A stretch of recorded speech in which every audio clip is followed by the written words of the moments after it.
안녕하세요. 저는 50대 후반 아줌마입니다. 젊어서 이래저래 고생을 좀 하고 살아서 나이가 들면 좀 걱정 없이 편하게 살고 싶었거든요.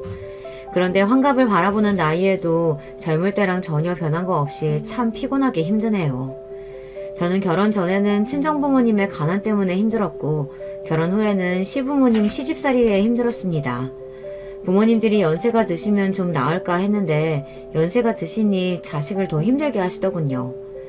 그런데다가 딸까지 손녀를 낳아서 오히려 저는 2배로 더 바빠졌어요. 큰딸이랑 사이가 둘 다 승무원이에요.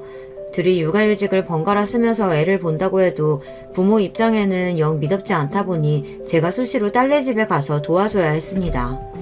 그런데 얼마 전에 딸아이가 저녁을 같이 먹다 저에게 조심스레 이야기하더군요. 엄마, 김서방 석 달 있으면 육아휴직도 끝나서 슬슬 어린이집 알아보려고 하는데 아무래도 우리 동네 어린이집보다 엄마네 아파트 단지의 어린이집이 낫겠지? 제가 제 속으로 낳은 자식인데 그 속을 모를 리가 있나요? 딸은 은근슬쩍 저에게 아이를 봐줄 수 있는지 떠보는 거였습니다. 그래, 엄마네 근처로 구하면 엄마가 왔다 갔다가 하면서 봐줄 수 있으니까 좋지. 근데 애가 아직 2돌도 안 됐는데 어린이집 보내도 돼? 엄마는 괜찮으니까 엄마가 1년 더 봐줄게. 어린이집은 천천히 보내. 엄마, 너무 고마워. 안 그래도 어린이집 보내는 문제로 김서방이랑 싸워서 속상했는데 엄마 덕분에 살았다. 워낙 똑부러지고 독한 딸이라 큰애가 우는 건 어릴 때 이후로 본 적이 없는데 애 낳고 마음고생을 하기는 했는지 애가 고맙다고 울더라고요. 그 모습을 보니 저도 모르게 눈시울이 붉어졌습니다.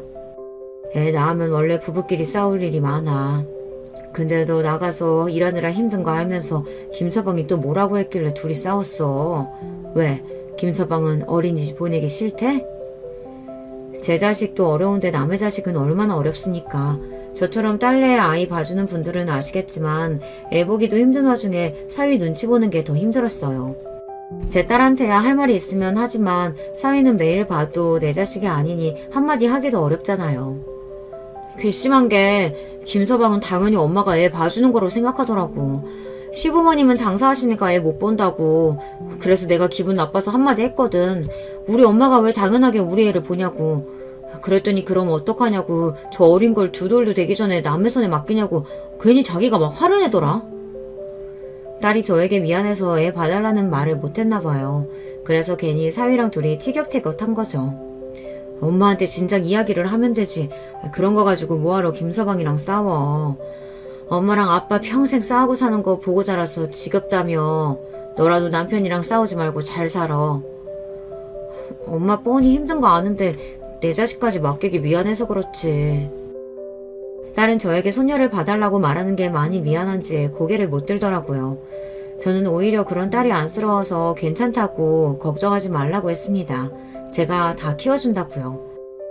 엄마 고마워. 나랑 김서방이 앞으로 엄마한테 정말 잘할게. 됐어. 엄마는 너랑 김서방만 안 싸우고 알콩달콩 살면 그거로 좋게. 너는 절대 엄마처럼 살지 마. 알았지? 제 말은 진심이었습니다. 제가 자식들에게 해줄 수 있는 거라고는 고작 애 봐주는 거 정도밖에 없었지만 그거라도 자식들에게 도움이 된다면 기꺼이 해주고 싶었어요. 사실 큰딸이 저에겐 좀 아픈 손가락이에요. 큰애라 그런지 자기 속내를 솔직하게 이야기하지도 않고 힘든 일은 항상 본인이 떠안으려고 합니다. 그래서 저도 큰딸이 좀 어려워요. 결혼하기 전에는 더 그랬는데 그나마 아이 낳고 육아휴직 하면서 1년 동안 매일 붙어있다 보니 그래도 엄마인 제가 의지가 좀 되기는 하는지 딸도 저에게 힘들다고 말도 하고 사위 욕도 하고 하더라고요. 남들은 자식이 그러면 귀찮다고 하는데 저는 은근 기분이 좋았어요. 사실 큰딸이 소년 낳기 전에는 저와 사이가 썩 좋지 않았거든요. 둘째 딸이나 막내하고는 그렇지 않은데 이상하게 큰애랑 둘이 있으면 그렇게 싸웠어요. 첫애라 저도 못 모를 때 낳아서 키우느라 실수도 많이 하고 애를 고생시키기는 했지만 그래도 그렇지 애가 무뚝뚝해도 너무 무뚝뚝해요. 사춘기가 심하게 와서는 제가 가깝게 지내려고 노력해도 애가 자꾸 밀어내더라고요. 더군다나 제 속으로 낳은 자식인데도 저랑 뭐 하나 비슷한 게 없어요. 성격이나 취향, 취미, 심지어 식성까지 저보다 남편을 많이 닮았습니다. 저는 그냥 눈에 보이는 대로 너는 아빠를 많이 닮았다고 이야기한 건데 큰딸은 제가 말만 해도 과민하게 반응했습니다. 네 생일이라 오랜만에 나가서 외식 좀 하려고 했더니만 너는 어쩜 입맛까지 네 아빠를 닮아서 기껏 생일날 추어탕을 끓여달래. 제 속으로 나왔지만 참 희한해요. 저는 추어탕이니 청국장이니 냄새나는 음식은 입에도 안 대는데 애 셋 중에서 유독 큰딸만 그런 음식을 좋아해요. 애들이라면 환장하는 피자나 치킨보다 순댓국이니 국밥이니 이런 걸 덜 좋아했어요. 나가서 먹는 것도 별로 안 좋아하고요. 내 생일이라 먹고 싶은 거 있으면 말하라고 해서 말한 건데 기껏 말했더니 왜 또 아빠까지 끌어들이면서 뭐라고 해. 해주겠다는 거야 말겠다는 거야. 평상시엔 말도 없고 무뚝뚝한 애가 자기 아빠 이야기만 하면 유독 더 예민하게 굴었습니다. 심지어 제가 별뜻 없이 남편 이야기를 해도 듣고 싶어 하지 않았어요. 큰딸이 20살이 되자마자 독립해서 나가 살았어요. 중학교 때부터 자기는 대학 가면 무조건 나가 살 거라고 노래를 부르더니만 정말로 대학 입학하자마자 나가더라고요. 공부하느라 바빴을 텐데도 혼자 틈틈이 아르바이트해서 월세 보증금을 모아뒀더라고요. 솔직한 마음은 저나 남편이나 큰딸을 내보내고 싶지 않았지만 큰딸 마음이 워낙 강경해서 말릴 수가 없었어요. 한편으로는 딸이 이해가 됐거든요. 이 지긋지긋한 집구석 얼마나 나가고 싶으면 그랬을까 싶어서요. 당시에 집도 좁은데 한 달의 절반을 시부모님이 와 계셨기에 애들이 힘들어하긴 했어요. 더군다나 시부모님이 집에 오실 때마다 저에게 시집살이 시키는 걸 자식들이 매번 보다 보니 저보다 더 스트레스를 받는 것 같더라고요. 저도 제 자식들이 힘들어하는 거 보기 싫죠. 더군다나 시부모님께 시집살이 당하는 건 더 싫고요. 하지만 그 당시엔 제가 할 수 있는 일이 없었어요. 시부모님이 지방에 사셨는데 두 분 다 연세가 들어서 둘이 살기 힘들다는 핑계로 한 달에 반은 우리 집에 또 반은 동선에서 보내셨거든요. 애도 많고 집이 좁아서 싫다고 하고 싶어도 제가 말 한마디 할 수 없었던 게 제가 조금만 시부모님께 싫은 티를 내면 남편이 난리를 쳤습니다. 결혼 전에 알았어야 했는데 제가 평생 이러고 살 줄은 꿈에도 몰랐어요. 시댁에 재산이 좀 있다는 말에 혹해서 뒤도 안 돌아보고 결혼한 건데 이게 돈만 있다고 해서 사람이 행복한 건 아니더라고요. 심지어 재산이라고 해봐야 시부모님이 손에 꼭 쥐고 계시니 시부모님이 아무리 재산이 많다고 해도 저나 남편은 빈털털이었어요. 남편은 전기회사에 다니는 기술자예요. 기술이 있어서 회사에서 잘릴 일은 없었지만 월급이 쥐꼬리라 남편 월급 가지고 애새 키우기는 항상 빠듯했습니다. 제가 애새 키우면서 아르바이트를 하지 않으면 집안이 돌아가질 않았어요. 시댁은 대대로 재산이 많은 집이라 대궐 같은 기와집에다가 그 집 근처에 있는 땅이랑 산이 다 시아버지 거예요. 남편은 시부모님이 돌아가시면 그 재산 다 장남인 본인에게 올 거라고 기대하면서 시부모님 말이라면 항상 덜덜했습니다. 하지만 제 생각은 달랐어요. 남편이 장남이긴 해도 남편 밑에 시동생보다는 사람이 좀 모자라요. 직장도 시동생보다 변변찮고 저도 동서에 비하면 잘난 게 하나도 없습니다. 시부모님도 항상 저희네와 동서네를 비교하시는데 은연중에 동서와 시동생을 더 챙기시고 예뻐하시는 게 제 눈에는 보여요. 아무것도 모르는 남편은 시동생에게 지지 않기 위해 부단히도 노력합니다. 그 덕분에 저와 동서만 매번 시부모님 시중을 들어야 했죠. 시부모님은 그리 의리한 집을 놔두고도 항상 좁은 아들네 집에 와서 며느리들의 시중을 들게 하셨어요. 말은 본인들이 연세가 들어서 밥도 못 해먹을 정도로 힘들어서라고 하지만 우리 집에 와서 저한테 잔소리 하실 때 보면 아주 힘이 넘치세요. 그때가 20년이 지났는데도 시부모님의 잔소리는 아직도 또렷하게 기억이 나요. 항상 동서랑 비교하시면서 제가 차려준 밥상을 한 번도 맛있다고 한 적이 없어요. 이래서 집안의 맏며느리는 잘 들어와야 하는 건데 애미가 워낙 없는 집에서 자라서 그런가? 애미 너는 왜 그렇게 손이 작냐? 식구가 몇인데 고기를 이것밖에 안 했어? 부자면 뭐래요. 매달 며느리 집에 와서 지내시면서도 그 흔한 용돈 한 번 안 주는데 남편 월급 가지고 애들 키우면서 한 달에 절반씩 시부모님까지 모신다는 게 현실적으로 가능하지가 않아요. 그런데도 시부모님은 매번 제가 차린 밥상 가지고 저를 나무라셨습니다. 그러게 둘째네랑 이렇게 차이가 나네. 작은애는 확실히 친정이 잘 살아서 그런가 애가 상 차리는 것부터 집안 살림하는 것까지 얼마나 야무진지 몰라. 음식도 간이 딱딱 맞는다니까. 큰애 너는 친정에서 뭘 배웠길래 시부모님 드시는데 반찬이 이렇게 부실하냐? 그러게 어머니 아버지 오셨는데 당신은 반찬이 이게 뭐야. 내일은 신경 좀 더 써. 아버지, 어머니, 제가 내일은 퇴근하고 오면서 닭이라도 몇 마리 튀겨올 테니까 오늘만 그냥 좀 드세요. 매일 듣는 잔소리라 이골이 날 지경인데도 항상 옆에서 거드는 남편 때문에 더 미웠습니다. 생활비라고는 쥐꼬리만큼 줘서 매번 막내 없고 여기저기 아르바이트까지 하러 다니게 하면서 뭐가 잘났다고 저런 소리를 하는지 몰라요. 저도 문제는 문제인 게 시부모님이 하시는 잔소리에 한두 번은 꾹 잘 참다가도 꼭 세 번째까지는 참지 못하고 꼭 싫은 소리를 하고 말았습니다. 서방님이야 직장이 좋으니까 월급이 많아서 그렇죠. 애들 아빠 버는 거로는 애새 키우기에도 벅차요. 말해봐야 어차피 소용없다는 걸 알면서도 저는 저도 모르게 꼭 말을 해서 한 소리를 더 들었습니다. 어머, 얘 시부모님 앞에서 말하는 것 좀 봐. 너 지금 우리 앞에서 내 아들 능력 없다고 무시하는 거니? 너는 어쩜 맏며느리라는 애가 그렇게 생각이 없냐? 아이고, 내가 살다 이제 별꼴을 다 본다. 이제 내가 죽을 때가 됐나 보다. 며느리가 시아버지 앞에서 아들 자신 욕하는 거나 듣고 있고. 아버지, 무슨 소리를 그렇게 하세요. 저희가 잘못했어요. 당신 빨리 어머니 아버지께 사과 안 해? 남편은 저에게 빨리 잘못했다고 빌라고 난리였습니다. 저는 한숨이 절로 나왔어요. 하루 종일 시부모님 밥상 차리고 청소하고 빨래까지 해다 바치면서 이제는 말 한마디 했다고 빌기까지 하라네요. 그때였어요. 전혀 생각지도 못한 일이 벌어졌습니다. 할머니, 할아버지, 우리 엄마가 해주는 밥 맛 없으면 우리 집에 안 오면 되지. 왜 자꾸 와서 우리 엄마 힘들게 만들어요? 안 그래도 우리 엄마 아빠랑 사느라 힘들어하는데 할머니, 할아버지까지 우리 엄마 괴롭혀서 우리 엄마 이제 아예 집 나가버리면 할머니, 할아버지가 책임질 거예요? 당시에 중학생이던 큰애가 나서서 시부모님께 소리를 지르더라고요. 저는 놀라서 큰애에게 왜 그러냐고 방에 들어가라고 했습니다. 그런데도 딸은 씩씩거리면서 시부모님을 노려봤어요. 뭐야? 이 기집애가? 어디 감히 되바라지게 어른들이라 끼어들어? 예미 너는 대체 딸려 교육을 어떻게 시켰길래 애가 이런 말을 하게 만들어? 너 설마 애들 앞에서 집 나간다는 소리도 하니? 아니에요, 어머님. 제가 집을 나가긴 왜 나가요? 그런 거 아니에요. 애가 괜히 어른들끼리 큰 소리 내니까 놀라서 그런가 봐요. 제가 단단히 주의 줄게요. 저야 이미 시부모님께 예쁨 받기는 이미 글렀지만 그래도 손주들이라면 끔찍하게 생각하시는 분들인데 괜히 저 때문에 큰애까지 시부모님 눈밖에 나게 하고 싶지는 않았어요. 그래도 큰애는 공부 잘한다고 시부모님이 예뻐해주시고 용돈도 주고 하셨는데 괜히 미움받아봐야 좋을 게 없으니 저는 나서서 주의 주겠다고 했습니다. 그런데 그때 큰애가 굳이 안 해도 될 말을 하고 말았어요. 엄마가 뭘 잘못한 게 있다고 자꾸 죄인처럼 굴어. 우리 집에서 죄인은 아빠잖아. 할머니, 할아버지, 아빠 바람 피웠어. 바람 피우다가 우리한테 걸렸다고.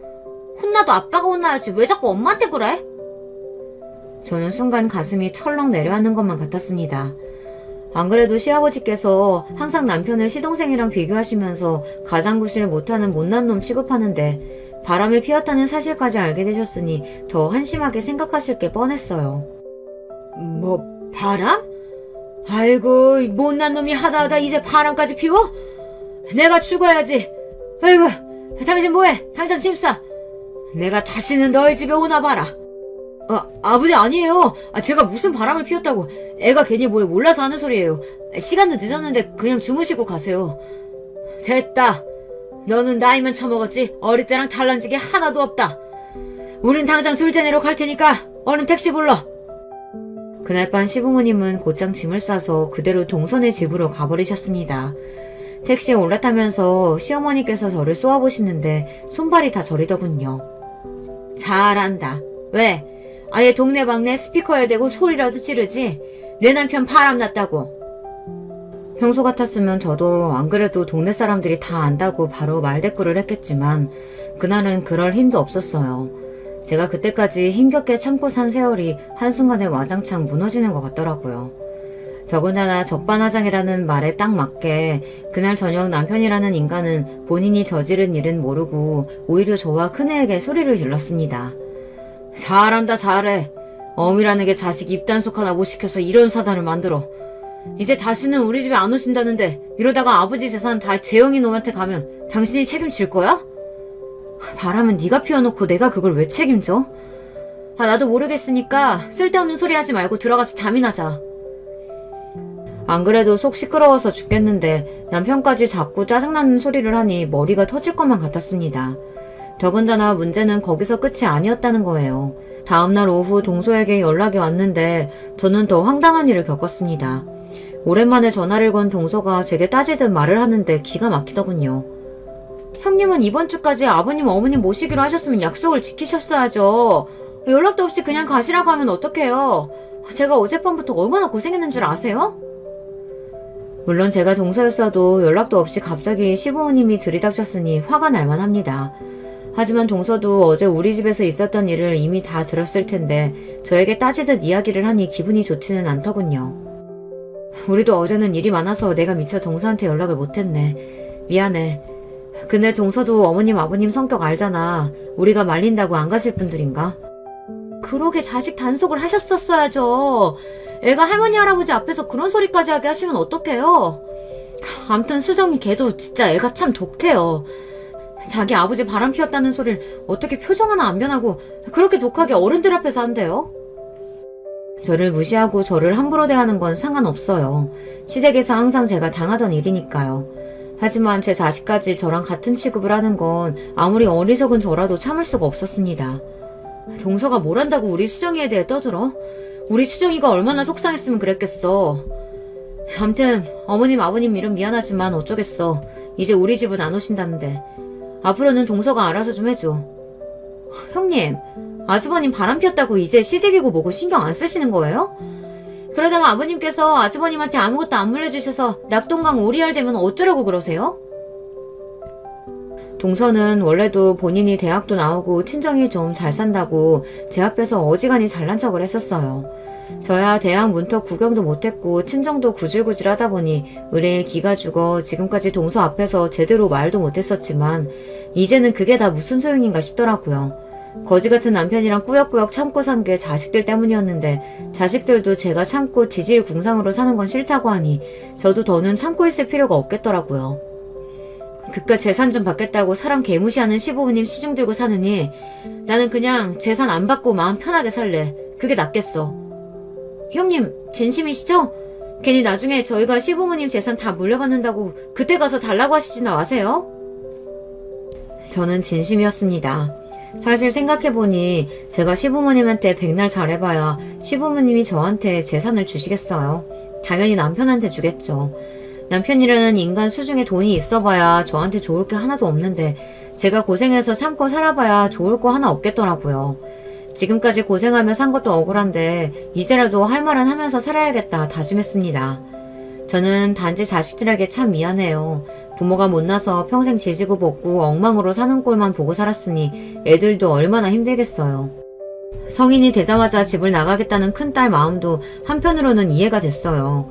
그래도 부모 입장에는 몸은 떨어져도 마음만은 멀어지고 싶지 않아 딸이 독립해서 나갔을 때도 저는 전화도 자주 하고 주말이면 큰딸 집에 반찬 가져다 주러 자주 갔어요. 가진 게 없어서 많이 해주지는 못하지만 그래도 제가 해줄 수 있는 거라도 해주려고요. 며칠 전에 너희 아빠가 감기 기운 있는지 사람이 힘이 하나도 없어. 몸살인지 입맛도 없다고 그 좋아하는 술도 안 먹는다니까. 저 나름대로 딸하고 잘 지내고 싶어서 할 말이 없어도 이런저런 이야기를 했는데 그것도 제 욕심인지 딸은 저를 받아주지 않더라고요. 엄마는 매일 아빠 밥 챙겨주기 귀찮다고 하면서 아프다니까 그건 또 걱정돼? 암튼 신기하다니까. 아프든지 말든지 그냥 놔도 알아서 하겠지. 다른 일에는 그나마 그렇지 않은데 제가 남편 이야기만 하면 더 예민하게 받아들였습니다. 아유 쌀쌀하는 기집애. 제 아빠가 아프다는데 뭘 또 그렇게 못되게 말을 해. 나한테는 거지 같은 남편이라도 너한테는 아버지잖아. 제 딴에는 자식들한테 어려서부터 매일 남편이랑 싸우는 모습만 보여준 게 미안해서 그래도 우리가 잘 산다 보여주려고 한 소리인데 그런 말에도 큰애는 화를 냈어요. 저도 웬만해서 자식들과 싸우고 싶지 않았지만 나름 딸이랑 잘해보려고 하는 소리인데 딸이 받아주지 않으니 저도 모르게 화가 났습니다. 엄마야 아빠가 좋아서 선택하고 살았지만 나는 아빠 선택 안 했거든? 나는 아빠 싫어. 그러니까 아빠한테까지 괜히 좋은 딸 노를 바라지 마요. 엄마가 자꾸 그러면 엄마까지 불편해. 어릴 때는 몰랐는데 애가 커가면서 제가 무슨 말만 하면 화를 내니 언제부턴가 큰딸이랑 대화하는 게 긴장됐습니다. 제가 큰딸 마음을 아예 모르지는 않는 게 큰딸은 제가 엄마로서 별로 좋지 않았을 거예요. 저는 저를 좋아하지 않는 딸이 불편했고요. 저에게는 딸 둘, 아들 하나가 있습니다. 큰딸이랑 둘째는 터울이 3살인데 막내 아들은 큰딸이랑 8살 터울이 나요. 그래서 막내 아들은 이제 군대 제대한 지 얼마 안 돼서 대학에 복학한 지 얼마 안 됐어요. 막내 아들은 어렸을 때 일이라 잘 모르겠지만 딸들은 아는 일이 하나 있습니다. 큰딸이 시부모님 앞에서 말한 대로 남편이 바람을 한번 폈어요. 큰딸 초등학교 고학년 때 일인데 이 미친 인간이 동네 슈퍼집 옆에 애랑 둘이 눈이 맞아서 그렇고 그런 사이였나 보더라고요. 그 옆에 애가 일찍 과부가 돼서 혼자였거든요. 남편이 퇴근길마다 그 슈퍼에 들러 몇 시간씩 머물다가 집에 오는 걸 동네 사람들이 다 알게 돼서 금방 소문이 퍼졌습니다. 그때가 제가 30대였는데 제 인생에서 성격이 제일 괄괄했을 때예요. 친정부모님은 매일 돈 없다고 나한테 손 벌리지 시부모님은 재산을 빌미로 매일 집에 와서 시집살이를 시킬 때라 저도 항상 화가 나 있었을 때였거든요. 지금 같았으면 안 그랬겠지만 그때는 남편이 그러고 다닌다는 이야기를 남에게 듣는 게 더 싫어서 잠시 이성을 잃었습니다. 남편이 개차반이면 저라도 정신을 차렸어야 했는데 저마저도 정신줄을 놓는 바람에 아이들 앞에서 실수를 하고 말았어요. 저는 남편이 퇴근하는 시간에 맞춰 애들을 데리고 슈퍼로 향했습니다. 막내를 등에 업고 큰애랑 둘째를 양손에 잡고 슈퍼로 갔어요. 그런데 그 년놈들이 함께 있는 모습을 정면으로 마주치고 말았습니다. 사실 저는 남편이 슈퍼로 들어가기 전 잡아서 끌고 올 생각이었는데 이 인간이 그날따라 일찍 슈퍼집 옆에 애를 만나러 갔는지 옷을 입으면서 슈퍼집 안쪽 쪽방에서 기어나오고 있더라고요. 그 모습을 두 딸이 그대로 목격하고 말았죠. 그 당시에는 자식이고 뭐고 보이지 않아 흥분한 저는 남편에게 달려들어 머리채를 잡았습니다. 이 미친 인간이 돌아도 단단히 돌았지.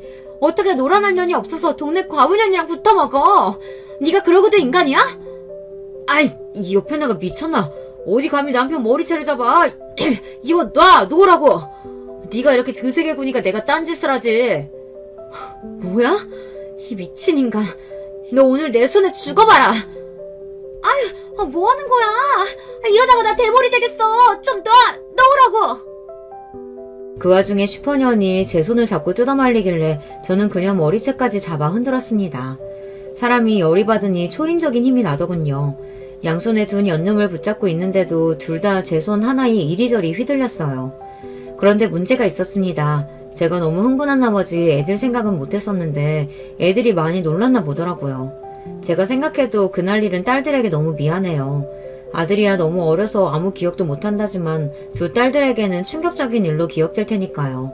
특히나 큰딸은 충격을 받아 그날 이후로 남편을 아버지라고 부르지도 않았어요. 심지어 저에게 남편과 헤어지라고까지 했습니다. 엄마는 도대체 아빠랑 왜 사는 거야? 동네 사람들이 아빠 바람난 거 다 아는데 쪽팔리지도 않아? 내가 쪽팔리긴 뭐가 쪽팔려. 바람 피우는 그 년놈들이 쪽팔릴 일이지. 아주 두 년놈들 다 그 자리에서 어디 하나 분질러 놨어야 했는데. 저도 저예요. 애가 뭘 한다고 애랑 그런 이야기까지 했는지 저도 속상한 마음에 딸한테 괜히 쏟아부었어요. 그러니까 그런 인간이랑 왜 사냐고. 우리는 상관없으니까 그냥 이혼해. 어차피 엄마도 아빠 사랑하지도 않잖아. 그때의 충격은 저도 이로 말할 수 없습니다. 남편에게 배신당했다는 마음도 마음이었지만 제 딴에는 자식들을 생각해서 남편이랑 어떻게든 살려고 한 건데 자식이 제가 남편을 사랑하지도 않는데 참고 산다는 걸 이미 알고 있다는 게 놀랍기도 하고 창피하기도 했어요. 그래도 저는 이혼하지 않고 참고 버텼습니다. 그날 이후 얼마 뒤 남편도 잘못했다고 손이 발이 되게 빌면서 잘못했다고 하기도 했고 저도 혼자 힘으로 애 셋을 키울 자신은 없었으니까요. 남자가 한번 실수할 수도 있다 통 크게 이해해주기로 했어요. 저는 저의 지난날이 스스로 대견하다고 느낄 만큼 잘 참고 버텼다고 생각해요. 그런데 딸은 그런 저를 답답해했습니다. 그때는 저도 제 생각만 하느라 딸들이 얼마나 힘들었을지는 생각도 못한 것 같아요. 저도 몰랐는데 애들한테 제가 습관적으로 너희 때문에 참고 살았다는 소리를 종종 했나봐요. 둘째나 막내는 제가 그런 소리를 해도 별로 심각하게 듣지 않았는데 큰딸은 달랐습니다. 제가 남편에 대한 하소연을 하거나 살기 싫다는 소리를 하면 과민하게 받아들였어요. 인간이 30년을 같이 살면 좀 변할 줄 알았는데 어쩜 저렇게 눈꽃만큼도 변하지 않을 수가 있니? 아휴 지겨워. 내가 저 인간 때문에 늙지 늙어. 아빠가 안 변하긴 뭘 안 변해. 그래도 지금은 바람은 안 피우잖아. 엄마가 다 용서하고 지금까지 살아줘놓고 이제 와서 지겹다고 하면 어떡해. 엄마가 좋다고 참고 살았으니까 끝까지 엄마가 책임지고 살아야지. 딸년이라고 말하는 것 좀 봐. 내가 너희 아버지 좋아서 살았니? 다 너희 생각해서 엄마가 꾹 참고 산 거지. 그 참고 살았다는 말 좀 안 하면 안 돼? 누가 참고 살라고 했어? 엄마가 혼자 살 자신 없어서 멋대로 아빠 용서해줘놓고 지금 와서 왜 나한테 생색이야, 생색은. 너 어떻게 엄마한테 그런 말을 해? 엄마가 어떻게 살았는지 제일 잘 아는 년이 꼭 그렇게 잔인하게 말을 해야겠어? 그때는 저도 왜 그랬는지 아무 잘못 없는 큰딸에게 괜히 화를 냈어요. 저에게 상처되는 일이면 아이들에게도 똑같이 상처가 되는 일이었는데 마치 제가 혼자 피해자인 것처럼 딸에게 위로까지 받고 싶어 자꾸만 하소연을 하고 투정을 부렸습니다. 딸이 듣기 싫다고 하는데도 말이죠. 난 진작부터 엄마한테 아빠랑 헤어지라고 했어. 엄마가 마음대로 팔짝 꼬아놓고 자꾸 징징거리지 마. 나도 사는 거 힘들어 죽겠는데 도대체 언제까지 엄마 하소연만 들어줘야 돼? 알았다, 알았어. 내가 누구를 탓하겠니? 평생 자식하고 남편만 생각하면서 참고 산 내가 바보지. 갱년기였는지 그때는 누가 무슨 말만 하면 그렇게 서럽고 슬펐어요. 세상에 누구도 내 편이 아닌 것 같고 저만 바보처럼 산 것 같고 누구라도 붙잡고 내 인생 다시 돌려달라고 소리치고 싶었습니다. 더군다나 그때 시부모님 때문에 더 힘들기도 했어요. 당시에 시아버지께서 지병으로 돌아가시고 시어머니께서 혼자가 되셨습니다. 그런데 시아버지께서 돌아가시기 직전 시골에 사시던 집을 정리해 서울로 올라오셨는데요. 그 재산을 저희와 상의도 없이 시동생이랑 동서에게 몽땅 다 줬어요. 물론 과거에 제가 시부모님 재산이고 뭐고 다 관심 없다고 하긴 했지만 그래도 정말 몽땅 다 동서에게 주실 줄은 몰랐어요. 제가 자식으로서 아무것도 안 했다면 저도 욕심내지 않았을 거예요. 하지만 저도 시부모님께 한다고 했습니다. 시아버지께서 심장질환 때문에 서울에 올라오셨을 때 제가 매일 병원에 모시고 다녔어요. 동서는 면허가 없어서 운전할 줄 아는 제가 항상 다녔습니다. 더군다나 병원에 입원하셨을 때도 시아버지께서 간병인은 죽어도 싫다고 하셔서 저와 남편이 번갈아 간호했어요. 동서랑 시동생은 일 핑계, 애들 핑계로 주말에 빼꼼 시아버지께 얼굴만 비추고 말았습니다. 반면 저는 병원에 있으면서 시아버지 소변통까지 받고 기저귀까지 채워드리고 했어요. 아무리 가족이라도 제가 여자이고 며느리인데 쉬운 일은 아니었습니다. 시아버지도 고맙기는 했는지 저한테 웬일로 고맙다고 저 같은 며느리 세상에 없다고 하셨어요. 내가 죽을 때가 되긴 했나 보다. 딸도 아니고 어쩌다 며느리 시중까지 봐봤고. 그런 말씀 하지 마세요. 아버님 며느리로 30년 넘게 살았는데 딸이나 마찬가지죠. 시아버지도 쇠약해지시긴 하셨는지 몸도 많이 야이고 많이 마르셨어요. 몇 년 전까지만 해도 저에게 소리 지를 때 보면 무서운 호랑이 같았는데 어느새 많이 늙으셨더라고요. 그래. 며느리면 딸이나 마찬가지지. 고맙다. 어디 세상에 얼굴 한번 안 구기고 시아버지 기저귀까지 갈아주는 며느리가 있겠어.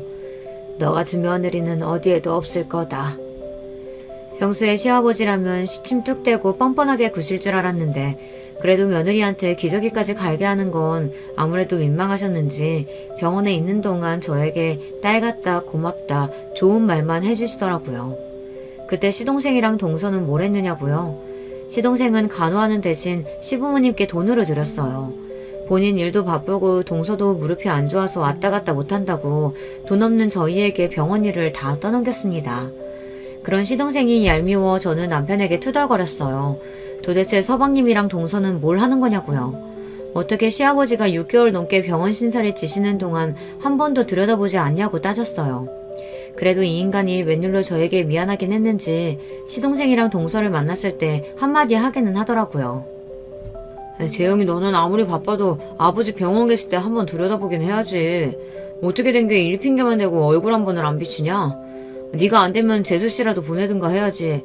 나랑 네 형수랑 둘이 번갈아 가면서 병원에서 사느라 우리 집안 꼴 아주 엉망이야. 평소에는 시아버지 눈치 보느라 시동생한테 말 한마디도 못하더니만 몇 달 아들 노릇 좀 했다고 웬일로 어깨 펴고 말하더라고요. 그러면 뭐래요. 20년 넘게 대기업에 다닌 시동생을 멍청한 남편이 어떻게 말로 이기겠어요. 형이랑 형수 고생한 거 우리도 알지. 근데 형도 알잖아. 내가 요즘 회사에서 중요한 시기인 거.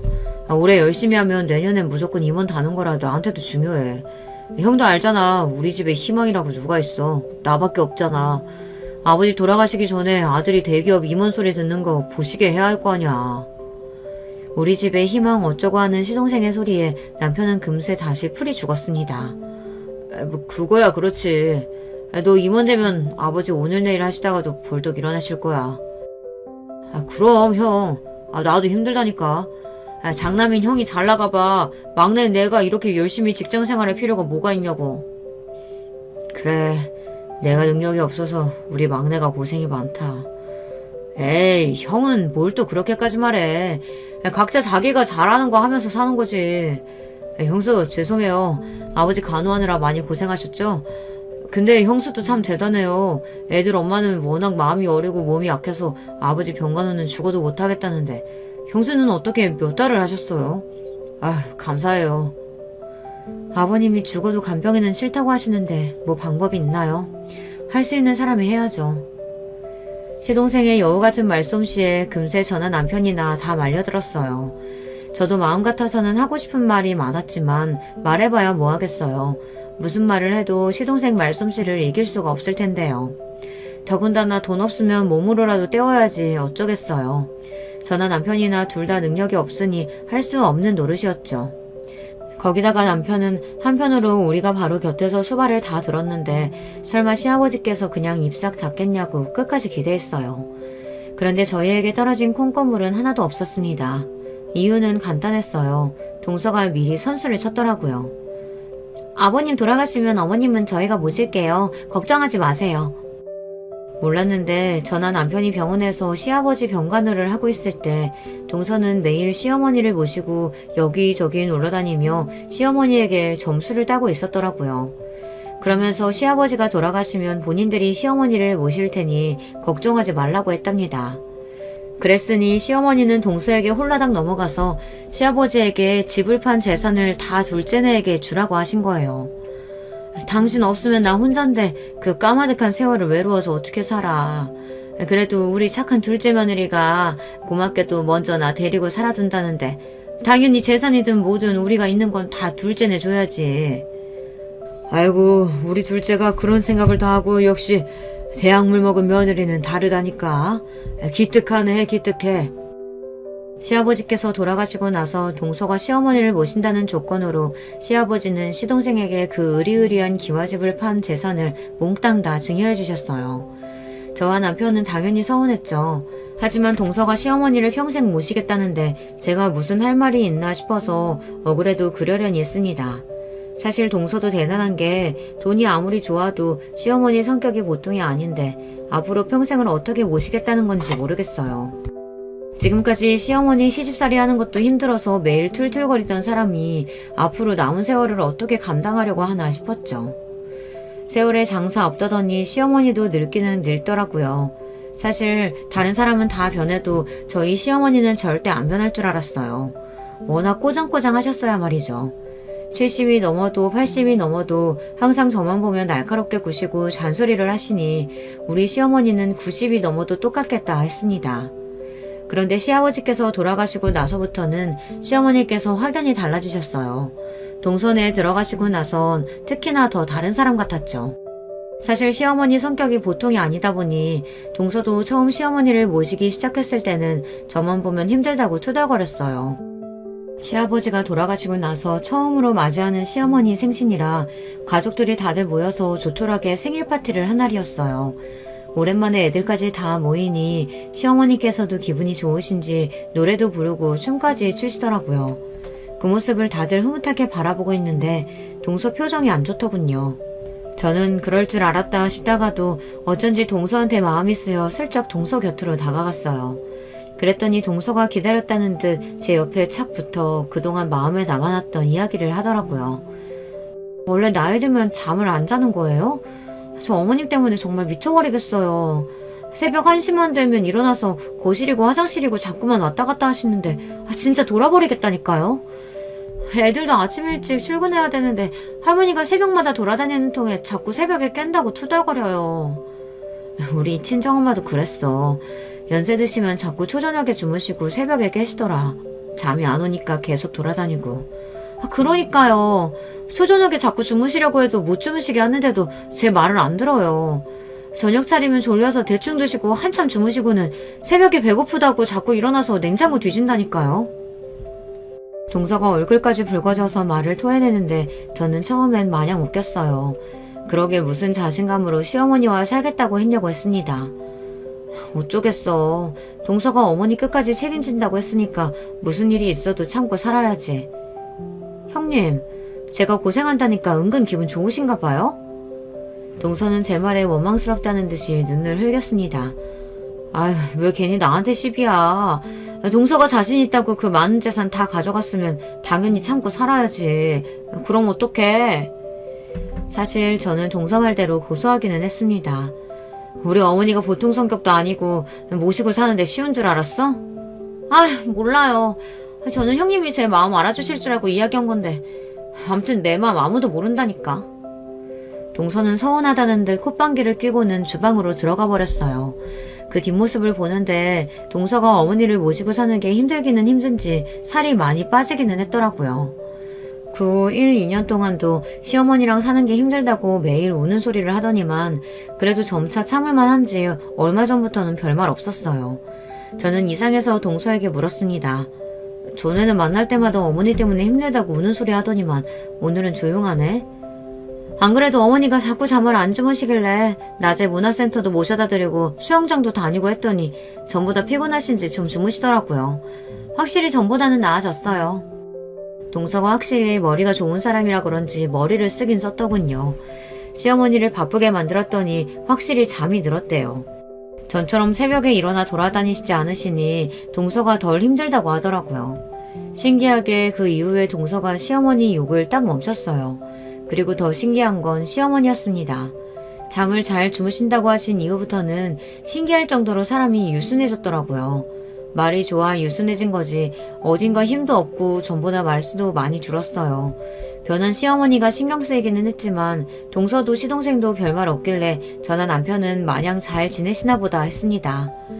그러던 어느 날이었어요. 상상도 못한 일이 벌어지고 말았습니다. 얼마 전부터 좀 이상한 일이 있었습니다. 시어머니께서 당뇨가 있어서 저랑 3달에 한 번 약을 타러 병원에 가요. 최근에 약을 탈 일이 있어서 시어머니를 모시고 병원에 가는데 시어머니가 좀 이상하더라고요. 동선의 집에서 병원까지 차로 20분밖에 안 걸리는데 그 사이에 잠이 드셨어요. 그러더니 병원에 도착해서 깨워도 일어나질 않으시더라고요. 제가 어깨를 흔드는데도 세상 모르고 주무셨어요. 저는 아무래도 이상해서 동서에게 전화를 걸었습니다. 병원에 도착했는데도 시어머니께서 일어나질 않는다고요.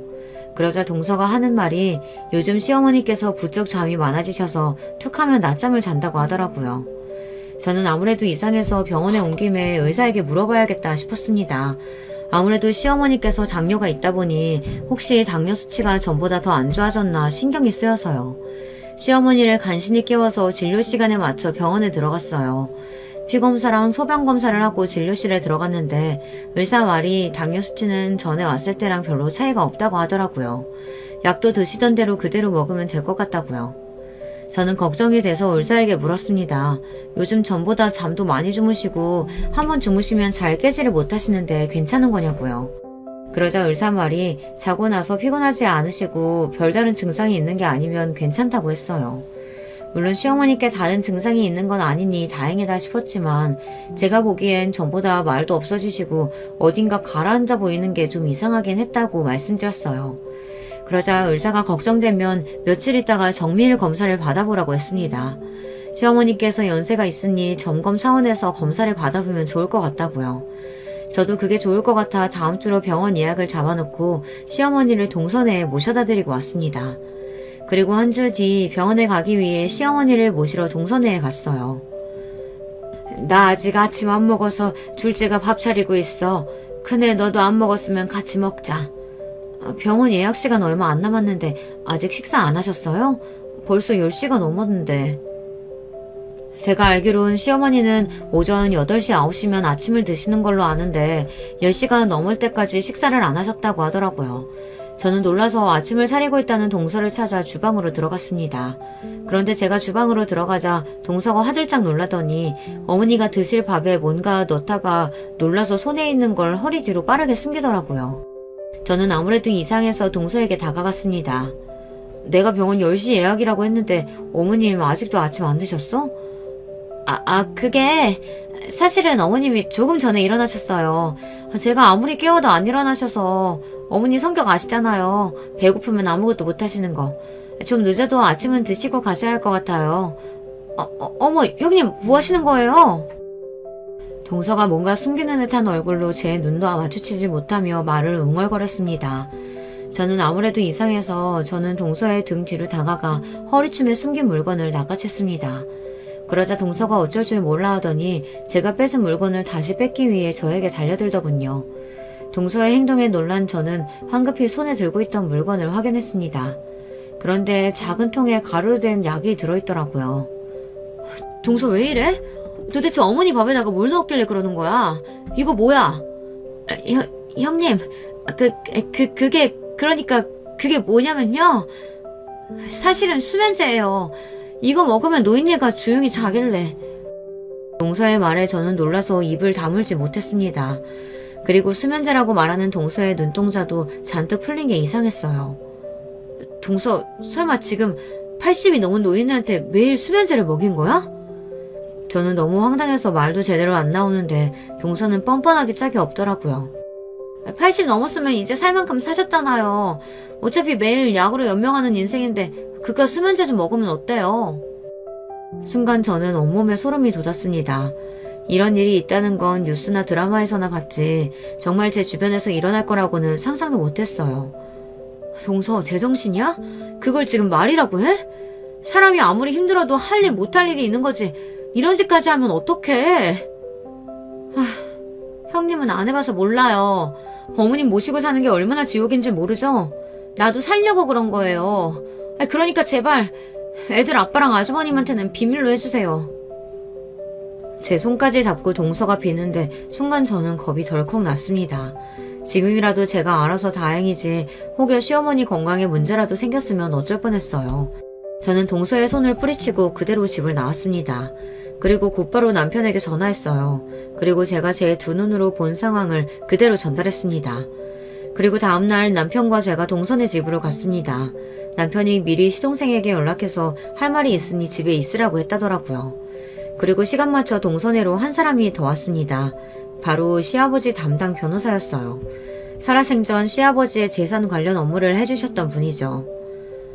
둘째 며느님께서 저는 어머니를 부양할 수 있는 상황이 아니라는 사실이 명확하기에 지금 현 시간부로 어머님은 큰아드님 댁으로 모시겠습니다.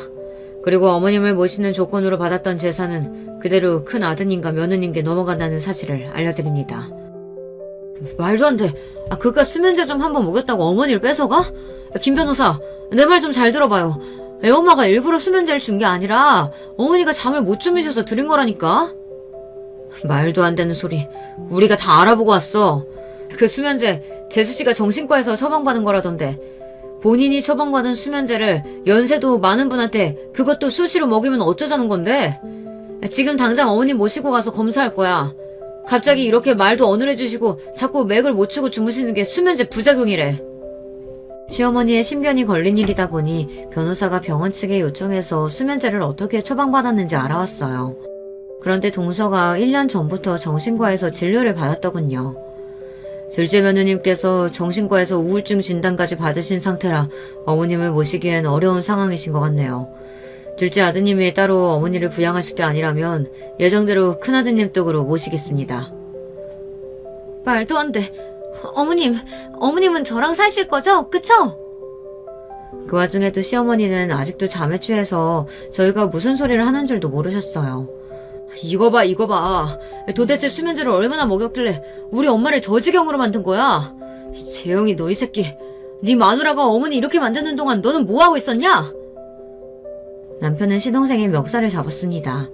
그 와중에도 동생과 시동생은 어머니를 끝까지 모시겠다고 소리쳤지만 그럴 수가 없었습니다. 시아버지께서 돌아가시기 전 유언장에 이미 다 정리를 해놓으셨더라고요. 집이며 땅이며 모든 재산은 시어머니를 제대로 부양하는 자식에게 모두 다 증여하겠다고요. 그랬습니다. 결국 시어머니를 우리 집에 모셨어요. 시어머니의 상태는 수면제 과다 복용으로 인한 부작용이 맞았어요. 그 이후 시어머니는 한 달째 병원 치료를 받고 계십니다. 변호사 말이 시부모님의 재산뿐만이 아니라 동서가 시어머니에게 한 행동을 고소해서 위자료까지 받을 수 있대요. 남편과 시어머니는 동서의 행동이 괘씸하다며 지금이라도 당장 살인 미수로 동서를 고소할 것처럼 굴어요. 하지만 저는 그렇게까지 하고 싶지 않습니다. 동서도 시어머니를 모시는 동안 우울증이 생겼어요. 시어머니에게 한 행동은 잘못됐지만 동서의 마음이 아예 이해가 되지 않는 건 아닙니다. 여러분의 생각은 어떠세요? 정말 동서를 고소하는 게 맞을까요? 저는 아직도 마음이 서지 않아 남편을 말리고 있습니다. 우리 집 상황을 객관적으로 들어주신 여러분께서 어떻게 하면 좋을지 댓글로 의견을 남겨주세요. 하나하나 다 읽어보고 참고하도록 하겠습니다. 저도 갑자기 시어머니를 모시게 돼서 마음이 싱숭생숭하지만 여러분의 가정에는 항상 행복한 일만 가득하시길 바라겠습니다. 지금까지 저의 이야기 들어주셔서 감사해요. 안녕하세요. 저는 50대 중반의 여성입니다. 저의 남편은 10년 전에 세상을 떠났습니다. 그리고 저는 남편과의 사이에서 낳은 아들 하나를 키우면서 살고 있습니다. 그 아들이 올해 말에 결혼을 합니다. 이제 아들도 결혼을 시킬 때가 되었고 저도 남편에게 해묵은 감정을 털어버리고 싶어서 이렇게 사연을 보내게 되었습니다. 제가 남편을 왜 미워하게 되었는지 그리고 하나뿐인 아들을 어떻게 애지중지하면서 키우게 되었는지 그 내용이 궁금하지 않으신가요? 그렇다면 오늘 제 사연 끝까지 잘 들어주시길 바랄게요. 저는 가난한 시골의 농부의 딸로 태어났습니다. 제 위로 오빠가 하나 있고 밑으로는 남동생이 있었습니다. 저희 부모님은 매일 하루 종일 고된 농사일을 하시면서도 저희 오빠에게 장남으로서의 기대를 걸고 공부를 열심히 시키셨고 좋은 대학에 가라고 강력하게 권하셨습니다. 오빠는 고등학교 때까지는 부모님의 기대에 조금 부응을 하는 척했는데 서울에 있는 대학에 들어가자마자 학생운동에 뛰어들어 부모님의 기대를 저버렸습니다. 오빠는 서울에 있는 대학교를 다니다가 1년도 채 되지 않아 학생운동에 뛰어들어 시위대회 앞장을 섰습니다. 그러니 어떻게 되었겠어요? 80년대에는 학생운동에 관련되기만 해도 경찰서에 쥐도 새도 모르게 잡혀가잖아요. 그 후로도 오빠는 밥 먹듯이 경찰서에 드나들기 시작했습니다. 그런 오빠에게 아버지는 천하의 불효자식이라고 화를 내시고는 등을 돌리셨습니다. 그런 놈은 내 아들이 아니야. 이제 난 아들 하나뿐인 거야. 당신도 그 놈은 잊어버리고 막내한테나 신경 써. 그러나 어머니는 오빠를 참아 버리겠다는 말을 하실 순 없었어요. 어머니에게는 눈물로 키운 장남이었던 거지요. 그래서 오빠가 구치소에 들어가 있는 동안 매주 일요일마다 오빠를 면회하러 다녀오셨습니다. 그래도 그 애를 버릴 수는 없어요. 지금은 제정신이 아니라서 저러고 다니지만 정신만 차리면 제대로 된 생활을 하게 될 거예요. 난 그 애를 버릴 수는 없어요. 제 아버지는 그런 오빠와 어머니에게 실망하셨고 그 후부터는 제 막내 동생에게 집착하기 시작하셨죠. 아버지는 막내가 오빠보다 더 좋은 대학에 가길 원했지만 그 애는 오빠보다 머리가 좋지는 않아서 그런지 그러진 못했습니다. 막내 동생은 부모님의 강압에 못 이겨 나름대로 열심히 공부를 하긴 했지만 겨우 지방에 있는 국립대학교를 간당간당한 성적으로 졸업했습니다. 그리고는 적당한 기업체에 들어갔습니다. 그러나 오빠와 남동생 사이에 있는 저한테는 아버지도 어머니도 그 누구도 신경 써주지 않았습니다. 딸이라는 이유로 저는 어릴 적부터 혼자서 모든 일을 해결해왔고 부모님의 도움 없이 고등학교까지 무사히 나왔습니다. 그런데 대학을 가려고 준비 중이었던 저에게 아버지는 청천벽력 같은 말씀을 하시는 것이었습니다. 기집애가 대학 나와서 못해다 써. 너는 어디 공장이라도 들어가.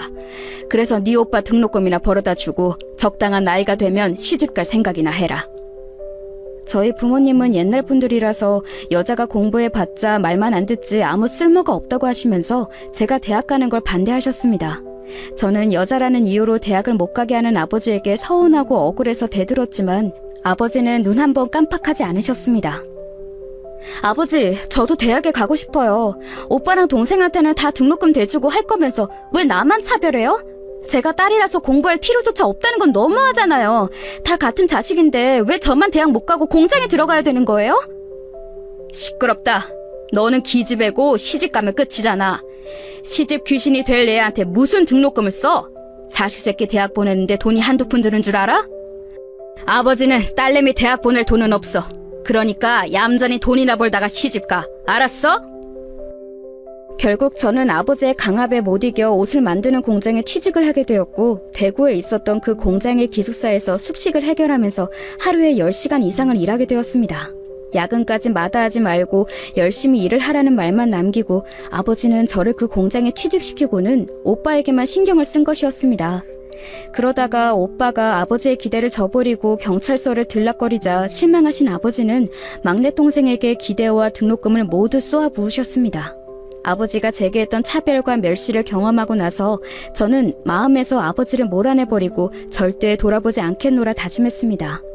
그리고 집에는 일정한 금액만을 보내면서 제가 번 돈에서 일부를 떼어 적금을 들었습니다. 저는 공부가 너무 하고 싶었기 때문에 몇 살이 되더라도 대학은 가야겠다는 생각을 했습니다. 그러던 어느 날이었습니다. 저는 어두컴컴한 공장의 한쪽 구석에서 그날도 먼지를 마셔가면서 열심히 미싱을 돌리고 있었습니다. 그 전날에 책을 읽다가 새벽에 잠이 들어서 아침부터 머리는 무겁고 눈까지 침침했습니다. 그렇게 비몽사몽간에 위험천만하게 미싱을 돌리고 있던 저에게 아버지가 찾아오셨습니다. 저는 갑자기 찾아온 아버지가 반갑다기보다는 겁이 났고 만나고 싶지 않았습니다. 그런 날은 꼭 돈을 요구하시거나 돈이 될 만한 것은 무엇이든 저에게서 빼앗아 가시곤 했던 안 좋은 경험 때문이었습니다. 그러나 아버지는 그런 제 마음을 전혀 싹 무시하셨던 건지 제 얼굴을 보자마자 싱글벙글 웃으면서 저한테 물으시는 것이었습니다. 일은 잘하고 있냐? 어디 아픈 곳은 없고? 무슨 일이신데요? 또 돈 달라고 오신 건가요? 무슨 그런 섭섭한 말을 하냐? 이제까지 이 애비가 너한테 돈만 가져가는 악덕 빅쟁이였냐? 너는 도대체 나를 어떻게 생각하는 거야? 그래도 나는 애비 노릇한다고 너한테 좋은 혼처 자리 소개해주려고 왔건만. 이래서 딸년들은 걷어 키워봤자 아무 쓸모가 없다는 거다. 아버지는 퉁명스럽게 받아치는 제 태도가 마음에 들지 않으셨는지 여느 때와 마찬가지로 눈에 힘을 주고 한바탕 잔소리를 쏟아내셨습니다. 그러나 저는 아버지가 가지고 온 소식도 관심이 없었고 지긋지긋하게 저를 괴롭혀대는 아버지 얼굴도 보고 싶지 않았습니다. 저는 어두운 얼굴로 아버지에게 요청했습니다. 그만 가주세요. 아버지가 원하는 혼처 따위는 관심 없어요. 저 이제 21살이에요. 결혼할 생각도 없고 지금은 아버지가 그저 제 돈만 안 뺏어 가셨으면 하는 바람밖에 없으니까요. 그럼 안녕히 가세요. 제가 냉정하게 말하며 일어나려고 몸을 일으키자 아버지가 제 팔을 확 잡으면서 강제로 다시 끌어다 의자에 앉혔습니다. 그리고는 마치 으르렁대듯이 저에게 말씀하셨습니다. 네 년이 무슨 권리로 이 애비한테 그런 소리를 해? 감히 애비 말을 안 듣다니 정신이 빠진 거야? 이제껏 먹여주고 키워줬더니 은혜를 원수로 갚으려는 거냐? 이 남자는 건실한 사람이니까 군소리하지 말고 시집갈 준비나 해. 저는 피폐해질 대로 피폐해진 메마른 감정으로 아버지를 대했다고 생각했는데 그때는 무슨 악에 받쳤었는지 잡힌 제 팔을 힘껏 뿌리치고 휴게실을 뛰쳐나가 버렸습니다. 그리고는 저를 쫓아오시는 아버지의 면전에 대고 분노에 차서 크게 소리를 질렀습니다. 아버지가 무슨 권리로 저한테 시집가는 것을 강요하세요? 그럴 권리가 아버지에게는 없어요. 가세요.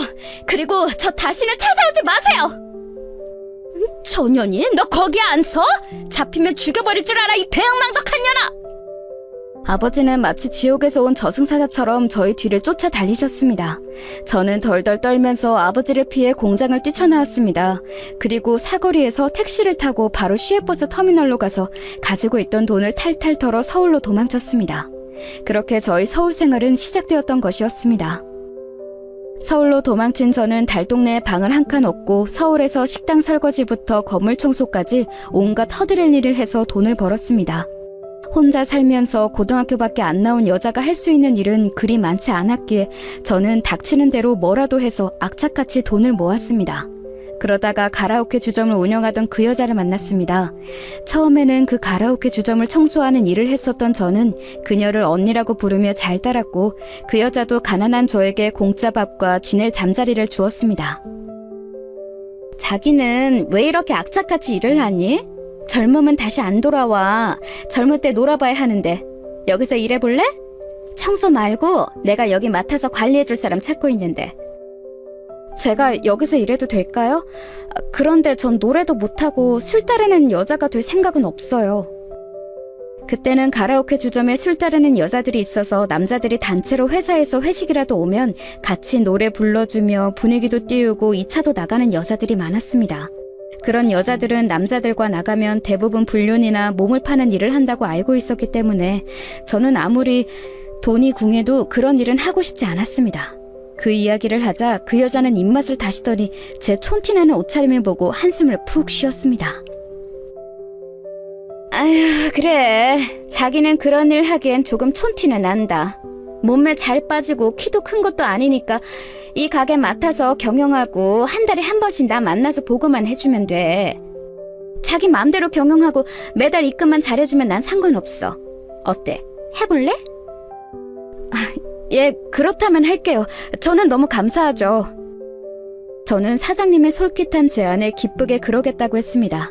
그도 그럴 것이 다른 곳에서 일을 안 해도 거의 제가 뛰던 서너 군데 알바비와 같은 월급을 받을 수 있었고 숙식도 제공이 된다고 하니 얼마나 좋은 조건인가요?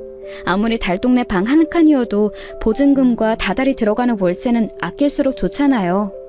저는 방 보증금을 빼서 도로 제 통장에 넣고 주점에 딸린 방으로 이사를 들어왔습니다. 사장님은 가라오케 주점 하나와 룸살롱도 하나 경영하는 서울에서 나름 성공한 큰손이었습니다. 저는 사장님의 요청에 따라 가라오케 주점을 거의 제가 경영하다시피 하는 위치에까지 올랐습니다. 매달 가라오케 주점의 수익을 정산해서 그녀에게 입금해주고 가게도 관리하면서 도우미들도 뽑는 등 젊은 나이에 사장으로서 할 일을 다 했습니다. 그렇게 서울 생활 3년 만에 저는 아끼고 아껴서 돈 5천만 원을 모았습니다. 그 돈으로 서울 외곽에 빌라를 한 채 사서 저는 그 집을 월세로 내놓아 다달이 35만 원의 불로소득을 받게 되었습니다. 제가 그 집을 계약하던 날 사장님에게 동행을 부탁하자 사장님은 놀란 눈치였습니다. 어머, 벌써? 여기서 일한 지 얼마나 됐다고 집 장사를 다 하고. 기집애 능력도 좋다. 너처럼 악착 같은 애는 처음 본다. 젊을 때 경험은 많을수록 좋다고 언니가 말했잖아. 한 살이라도 젊을 때 놀아야 된다고. 나이 더 먹으면 연애도 못해. 얼른 연애 좀 해, 기집애야. 언니, 전 그럴 시간이 없어요. 쓸데없는 일에 청춘을 낭비할 순 없어요. 공부를 하고 싶거든요. 사장님은 연애보다 돈 맛을 먼저 알았다고 하면서 저에게 핀잔을 줬지만 저는 한 살이라도 젊을 때 많이 벌어야 한다는 생각뿐이었습니다. 제 한 몸이야 가라오케 주점 안에 딸린 방 한 칸으로 충분했기에 저를 위해 집을 구하거나 돈을 쓴다는 생각은 감히 하지 않았습니다. 가라오케 주점에 와서 술을 마시고 몇 시간의 해방감을 위해 청춘을 낭비하는 제 또래의 대학생들을 보면서도 하나도 부럽다는 생각이 들지 않았습니다. 저는 목표를 가지고 있었기 때문이었습니다. 이렇게 돈을 모았다가 나중에 제가 원하는 공부를 해서 출세해야겠다는 결심을 했습니다. 저는 살면서 너무 뼈저리게 법을 알아야겠다는 생각을 깨달은 바가 있어서 법대를 희망했습니다. 입시 공부하려면 돈이 필요했고 대학 등록금도 만만치 않은 액수여서 저는 돈을 다 모을 때까지 연애를 절대 하지 않기로 다짐했었습니다.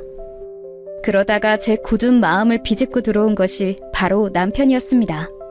남편은 가라오케 주점에서 아르바이트를 하던 23살 청년이었습니다.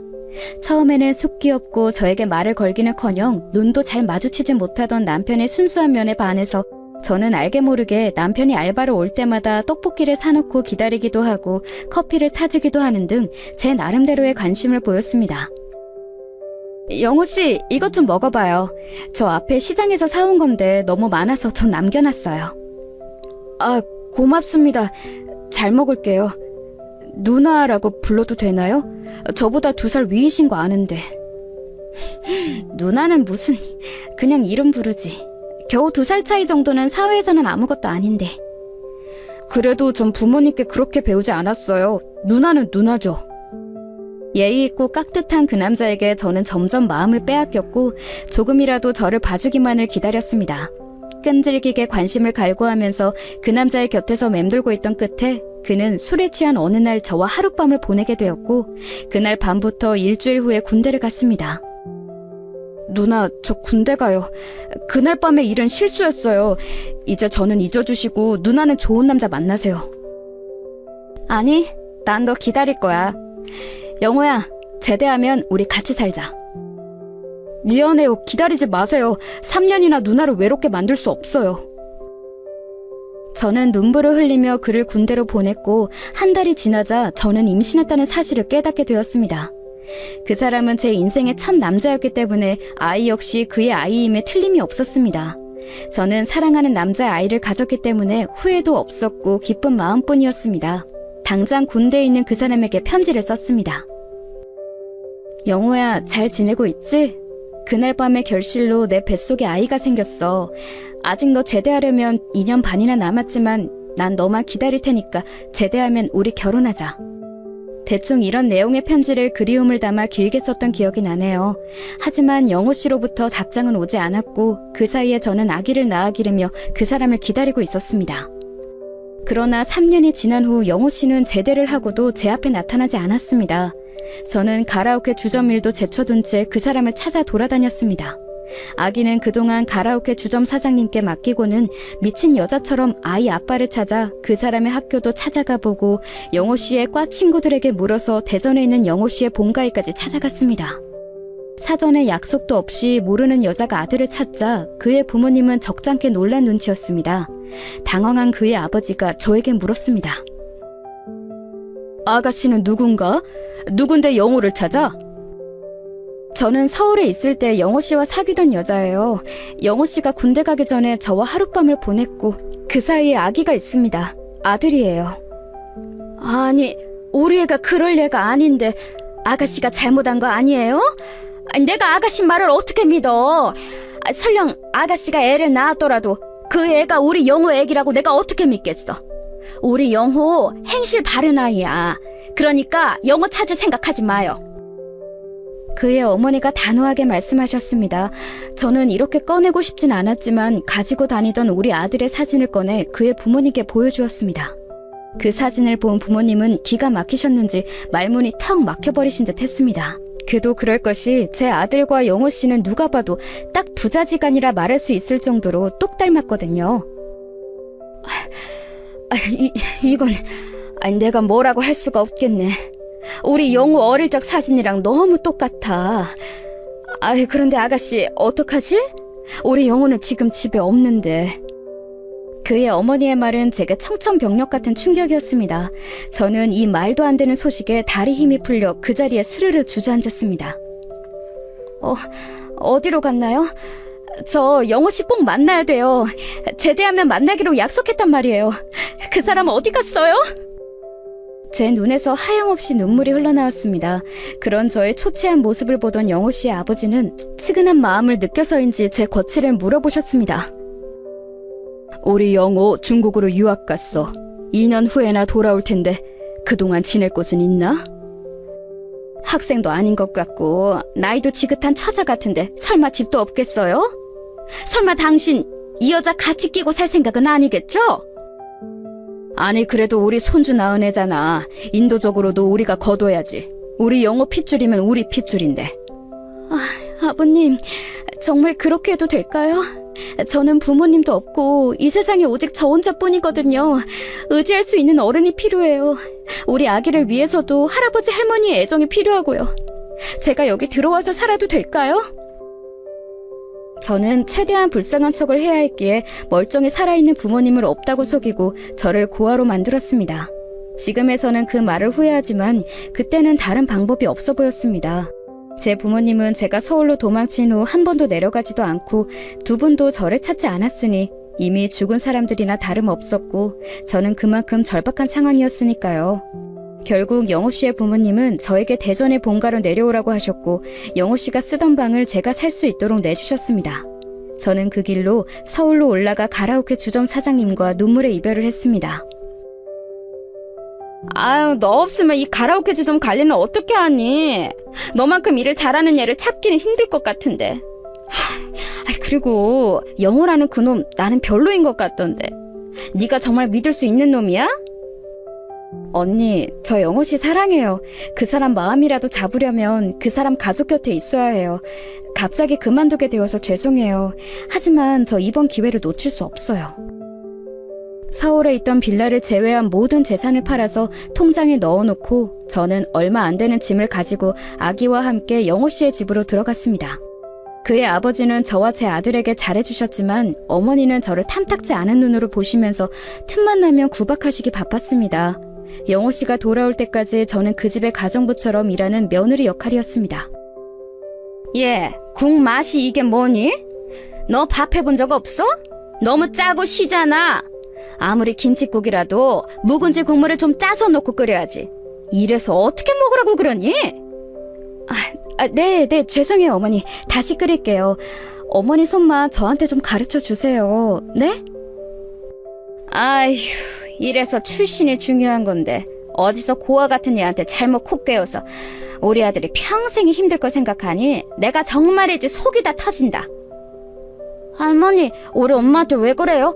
우리 엄마가 뭐를 잘못했다고? 아휴, 며느리가 예쁘면 손주도 예쁜 거지.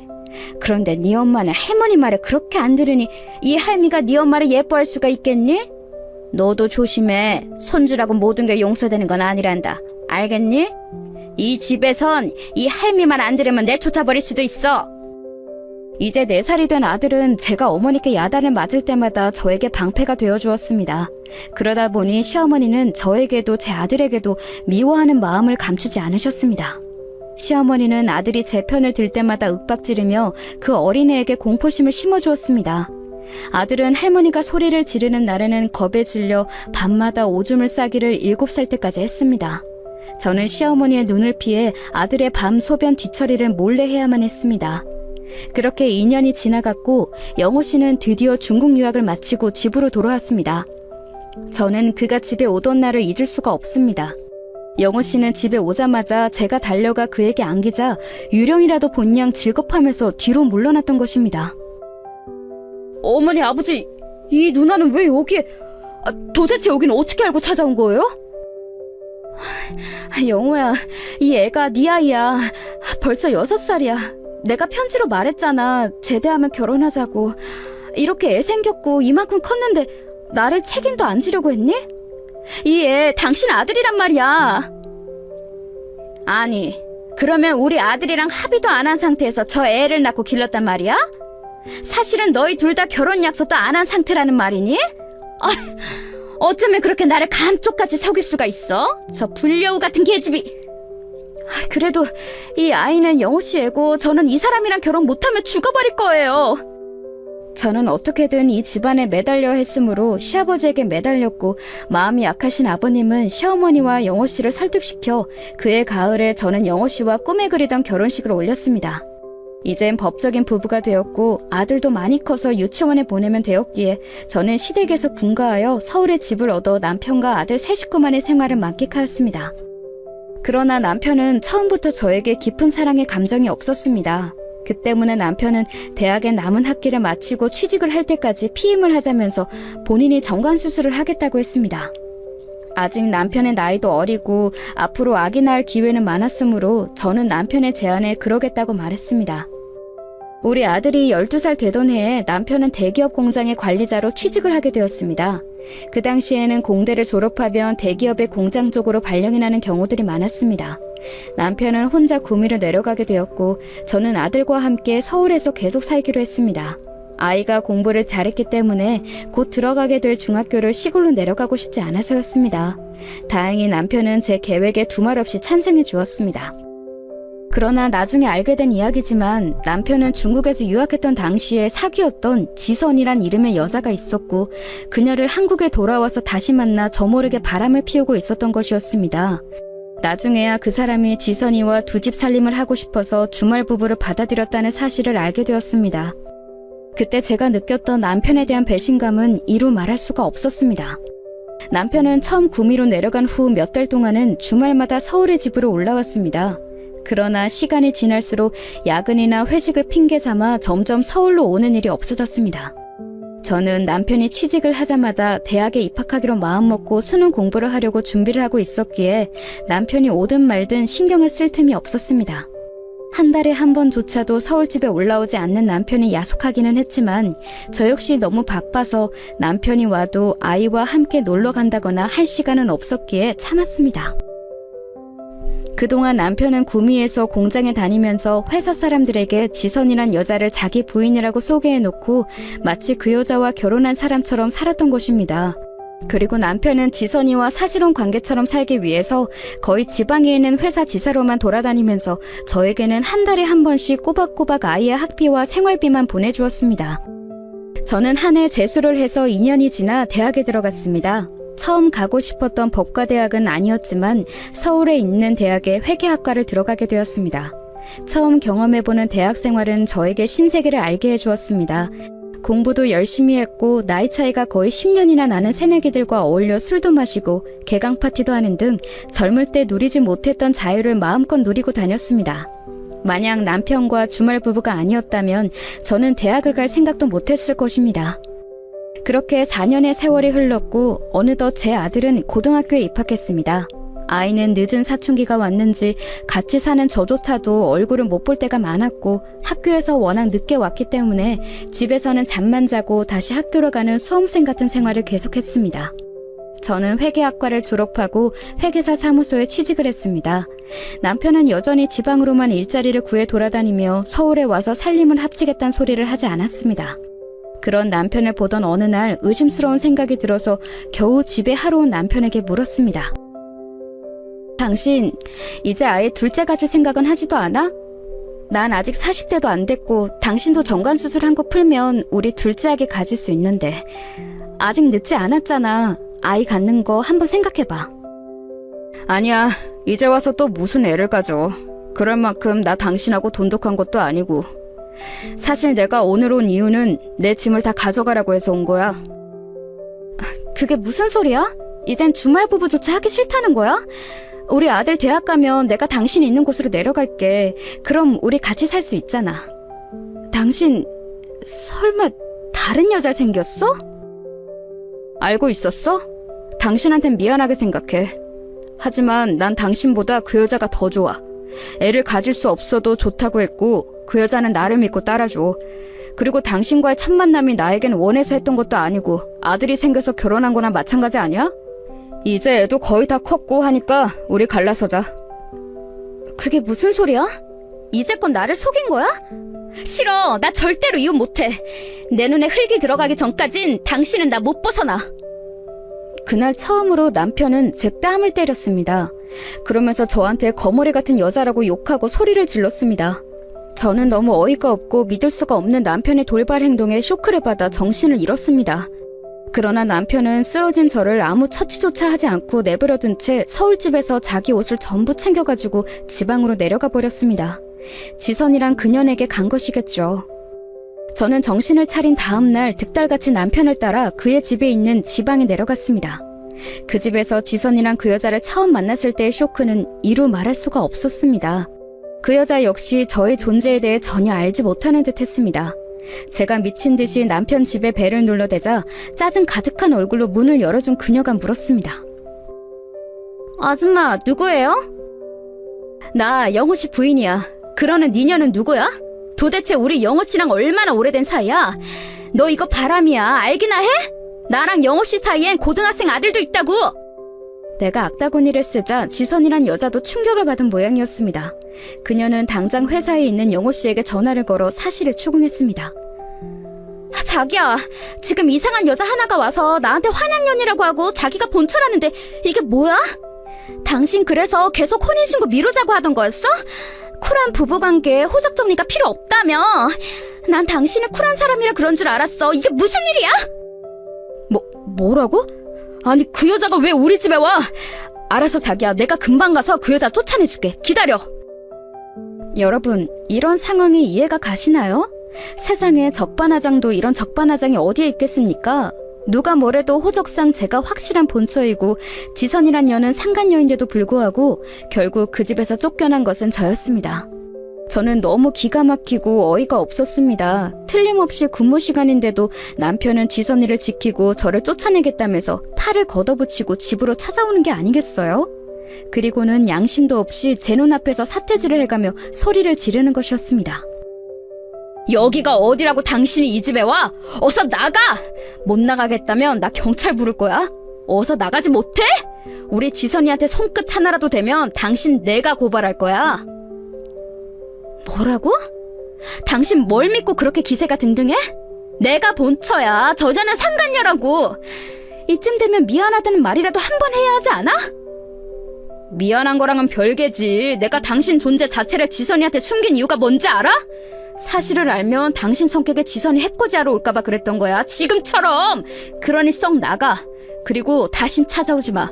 내가 이혼서를 보낼 때까지 우리 만나지 말자. 하!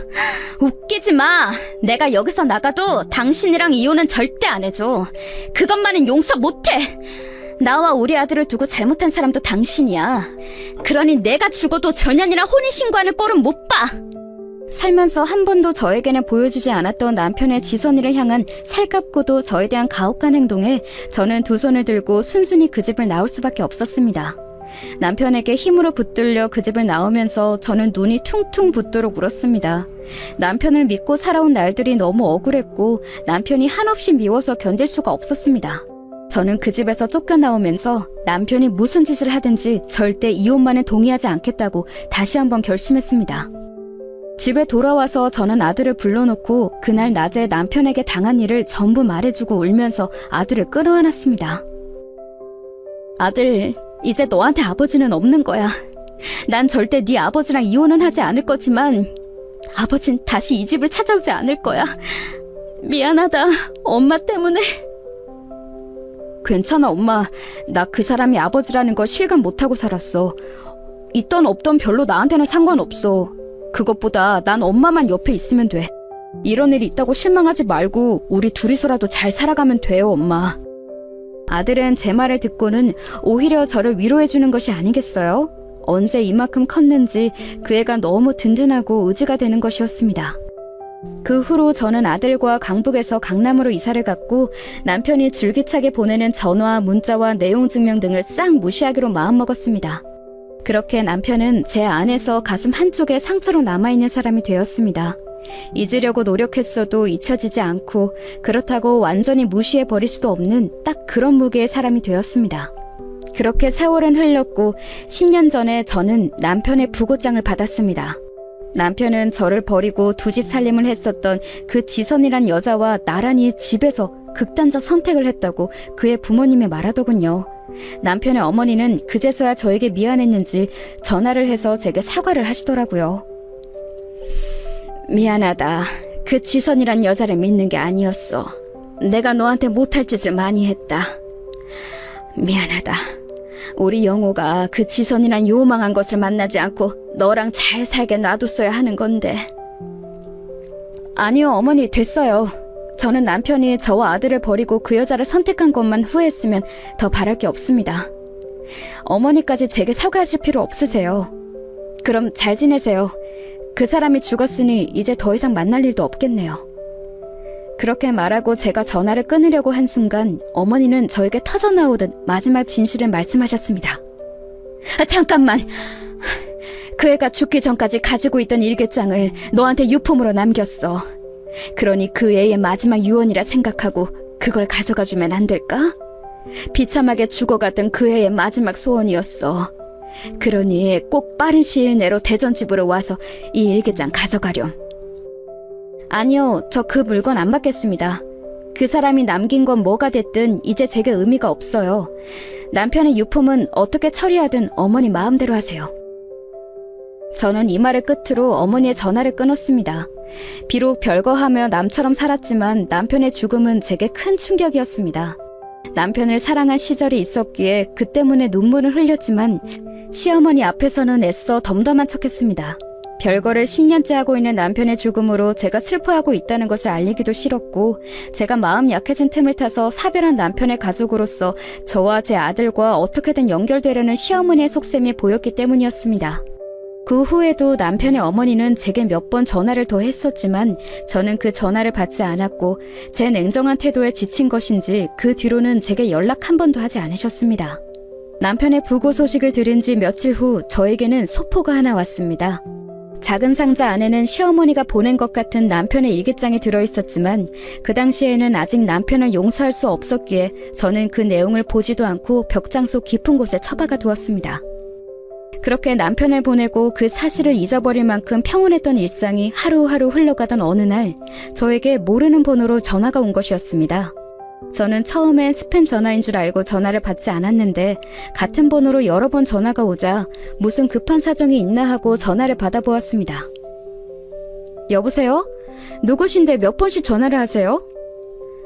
안녕하세요. 저는 경찰입니다. 다름이 아니라 길에서 어떤 할머니가 자동차 사고로 돌아가셨는데 가족이 없으셔서 전화드렸습니다. 그분 핸드폰에서 단축번호 1번이 아주머니로 되어 있으시더라고요. 그게 무슨 말씀이세요? 저는 아는 사람 중에 할머니가 없는데요. 그 할머니 혼자 사시던 분이셨다는데요. 수소문을 해봐도 시신을 인도하러 오는 가족이 없어서 아주머니께 신뢰를 무릅쓰고 연락드렸어요. 혹시 아주머니가 할머니와 무슨 관계이신지 알 수 있을까요? 제 친정어머니는 작년에 암으로 돌아가셨거든요. 그래서 제가 아는 할머니 또래의 여자는 없었는데 그 경찰은 일단 그쪽으로 내려와 보라면서 대전에 제 남편 본가 근처의 주소를 불러주는 것이었습니다.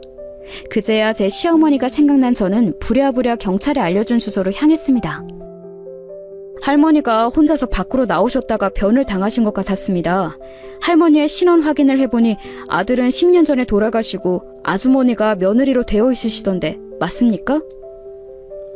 네, 맞습니다. 제가 며느리예요. 연락 주셔서 감사합니다. 제가 어머니 시신 인도하고 장례식 잘 치러드리겠습니다. 저는 경황이 없이 경찰에서 진술을 하고 시어머니가 안치된 병원 영안실로 갔습니다. 남편의 아버님은 남편이 죽은 지 몇 년 후에 암으로 돌아가셨다고 하더라고요.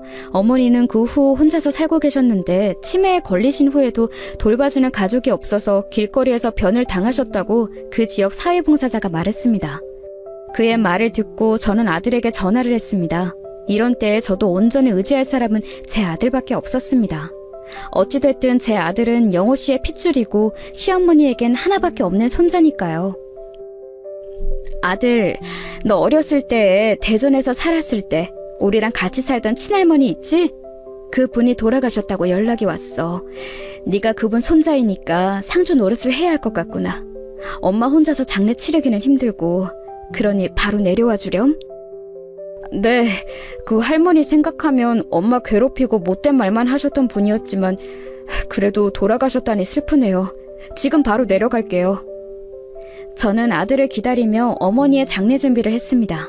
아들도 어렸을 때는 그렇게 무서웠던 할머니였지만 돌아가셨다고 하니 슬퍼하며 상주로서 든든히 장례식장을 지켜주었습니다.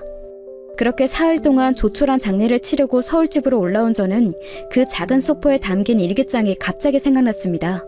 언젠가 어머니께서 제게 얘기했던 남편이 남긴 유품이 확실해 보였습니다. 저는 급히 벽장을 뒤져서 남편이 남긴 낡은 일기장을 찾아냈고 한 장 한 장 넘겨가며 읽어보았습니다. 그러다가 저는 눈이 튀어나올 만큼 놀랐습니다. 그 일기장에는 지선이란 여자가 다른 남자와 바람이 났고 그것을 알게 된 남편이 괴로워하다 결국 두 사람이 나란히 세상을 등지게 된 사건의 전말이 들어있었습니다. 남편은 매일 일기를 꼼꼼히 남기지는 않았지만 일기장의 차원 부분에는 상간녀 지선이와 행복하게 살았다는 내용이 묘사되어 있었습니다. 그 부분을 읽으면서 저는 분노로 새삼스레 주먹을 불끈 쥐었습니다. 지선이를 옹호하며 저를 때려서 내쫓던 남편의 마지막 모습이 생생하게 다시 기억이 났기 때문이었습니다. 그러다가 일기장의 내용이 점점 부정적인 말들로 변해간 것은 남편이 죽기 1년 전쯤, 즉 지금으로부터 11년 전이었습니다. 남편은 어느 날 우연히 지선이 남편을 배신하고 바람을 피우고 있음을 알게 되었다고 일기장에는 적혀 있습니다. 아무래도 지선이가 나 몰래 다른 놈을 만나고 있는 것 같다는 의심을 지울 수가 없다. 사랑하는 여자를 의심해야 하다니 죽기보다 괴롭지만 그보다도 내 옆에 잠들어 있는 지선이가 너무나도 밉고 가증스럽게 느껴진다. 내일은 흥신소에 의뢰해서 지선이가 만나는 놈이 정확히 어떤 놈인지 알아봐야겠다. 그 놈의 납작을 정확히 보지 않고는 도저히 견딜 수가 없다. 저는 남편의 일기장을 읽다가 소스라치게 놀랐고 역겨운 구토가 올라오는 것을 참을 수가 없었습니다. 그 나쁜 년은 남의 남편을 빼앗아갔으며 끝까지 잘 지낼 것이지 결국은 제 남편도 배신하고 바람을 피운 것이었습니다. 저는 얼른 다음 페이지를 펼쳐 읽어보았습니다. 남편의 분노가 생생히 느껴지는 구절이었습니다. 지선이가 몰래 만나고 있는 놈이 누구인지 알았다. 나보다 훨씬 못생기고 직업도 별 볼 일 없는 놈이다. 그러나 지선이가 나랑 있을 때와는 다르게 그놈에게 보여주는 눈빛은 정말 사랑에 빠진 여자의 그것이다. 나는 이 눈빛을 안다. 바로 내 전 아내가 내게 보였던 눈빛이었으니까. 내가 더 이상 세상을 살아갈 필요가 있을까? 아무리 내가 지선이를 윽박지르고 설사 때린다 해도 그녀는 그놈을 계속 만날 것이다. 남편 몰래 바람을 피우던 지선의 실체가 드러나자 남편의 의심은 확신이 되어 그 상간녀를 구박하며 때리기까지 했었다는 것이었습니다. 그러다가 죽기 몇 달 전부터 남편은 상간녀가 남편의 이름으로 생명보험을 5건이나 들어놓는 사실을 알았다고 했습니다. 지선이가 나를 죽이려고 하는 것이 틀림없다. 한 달 사이에 생명보험을 5개나 새로 들었다. 나를 죽이고 그놈에게 가서 내 사망보험금으로 보란듯이 잘 먹고 잘 살겠지? 내가 그 꼴을 순순히 볼 거라고 생각하나? 내가 죽더라도 지선이만큼은 데리고 같이 죽을 것이다. 이렇게 될 줄 알았다면 아내에게 더 잘해줄걸. 애초에 지선이와 빨리 헤어지고 가정으로 돌아갔더라면 이런 꼴을 보고 살지도 않았을 것인데 내가 지은 죄가 너무 많아서 이제 벌을 받는 건지도 모른다. 아내를 배신하고 바람이 난 나는 벌을 받아 마땅한 놈이지만 죄 없는 내 아내와 하나뿐인 아들을 위해서 나는 내 재산을 모두 처분해서 내 본가의 뒷산에 묻어둔다. 그렇게 일기를 남긴 몇 주 후에 남편은 지선이와 크게 다투고 나서 남편에게서 도망치려던 지선을 살던 아파트 18층에서 밀어 떨어뜨리고 남편은 미리 준비해둔 독극물을 먹고 자살을 선택했다고 그 당시에 사건을 수사했던 경찰서에서 확인한 내용을 그랬습니다. 그 이후에 일기장에 적힌 필체가 다른 한 장의 짧은 글을 발견했습니다. 아마도 내용으로 보아서 시어머니가 제게 남긴 마지막 유언인 듯 했습니다.